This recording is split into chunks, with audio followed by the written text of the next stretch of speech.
Hello, আসসালামু আলাইকুম। কেমন আছেন সবাই? আজকে একটা ছোট্ট ডেইলি ভ্লগ নিয়ে আপনাদের সামনে হাজির হলাম। এই তো সকাল সকাল চুলা ধরানো শুরু। বাচ্চাকে স্কুলে টিফিন দিব, টিফিনের জন্য রেডি করব। আজকে তেমন কিছু না, পানি আর সাথে একটা পেস্ট্রি। আমার বাচ্চা আবার পেস্ট্রি অনেক পছন্দ করে, তো তার জন্য নর্মাল যা আছে তাই। কিন্তু সকাল সকাল উঠে নাস্তা রেডি করা, বাচ্চাকে ওঠানো, রেডি করা, এগুলোই হচ্ছে মেইন কাজ। যাই হোক, টিফিন রেডি, বাচ্চাকে উঠে রেডি করিয়ে ফেলেছি।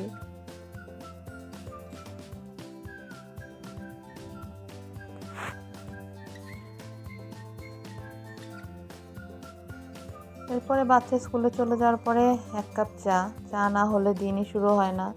যাই হোক, 1 কাপ গরম গরম ধোয়া ওঠা চা সবারই তো পছন্দ, তাই না? আমার তো খুবই পছন্দ। সকালে চা না খেলে দিনটাই ভালো মতো শুরু হয় না। যাই হোক, এই তো আমার চা। এরপরে খালা চলে আসলো, খালাকে ভিতরে ঢুকালাম। খালাকে বললাম, আজকে আর কিছু ওরকম কাজ নাই, তো তুমি একটু তরকারি কেটে দাও। আজকে প্ল্যান হচ্ছে সবজি খিচুড়ি রান্না করার। যাই হোক, এদিকে আমার বাচ্চাটা উঠে গেছে। সে ওঠার পরে কিছুক্ষণ আমার সাথে দুষ্টুমি করে, তার সাথে আমিও কিছুক্ষণ দুষ্টুমি করলাম। তারপরে তাকে কোলে নিয়ে একটু বারান্দায় গেলাম। সে বারান্দায় যেতে খুবই পছন্দ করে। এই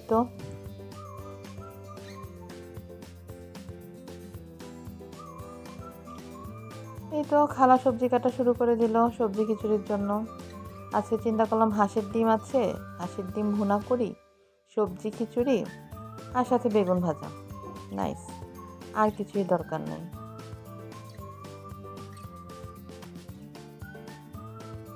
ডিম ভুনার ডিমের প্রসেসিং শুরু। ডিমটা প্রথমে পানিতে ধুয়ে নিয়েছি, তারপরে সিদ্ধ করতে দিব।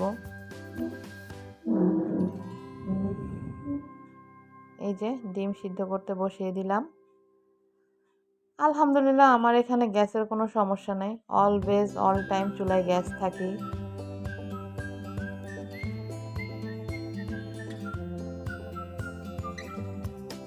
ডিমটা সিদ্ধ হতে থাক, এদিকে আমি অন্য কাজগুলো শেষ করি। এই তো খালার সবজি কাটা শেষ, আমারও বেগুন ভাজার প্রসেসিং শুরু। এরপরে ডিম সিদ্ধ হয়ে গেল, ডিমটা মাখিয়ে নিচ্ছি, তারপরে ডিমগুলো ভাজতে হবে। ডিমটা না ভেজে রান্না করা যাবে না।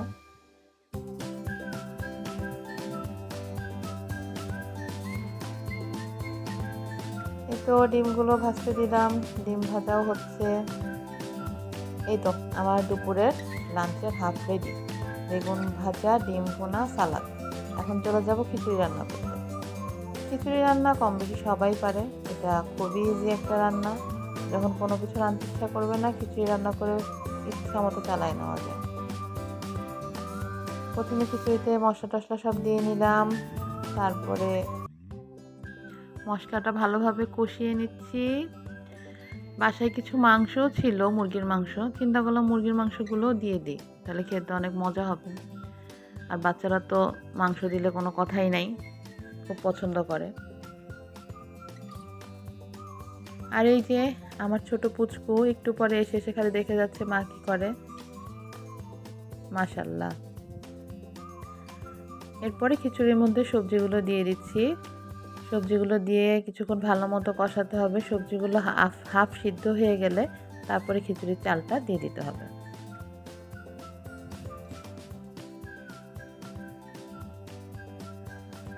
এই যে চাল আর ডাল দিয়ে দিলাম, ভালো মতো চালটা ভাজতে হবে, ভালো মতো নাড়াচাড়া করতে হবে। খিচুড়ির চাল যত ভাজা যাবে ততই মজা হবে। এই তো আমার খিচুড়ির ফাইনাল লুক চলে আসছে। সবজি খিচুড়ি তো একটু নরম হবে, একটু নরম নরম করে খেতেই বেশি ভালো লাগবে। যাই হোক, খিচুড়ি রান্না প্রায় শেষ। খিচুড়িটা রেখে অন্যান্য কাজ শেষ করে তারপরে চলে আসলাম বাচ্চাদেরকে খাবার দিতে। এই যে বাচ্চাদের জন্য খাবার রেডি।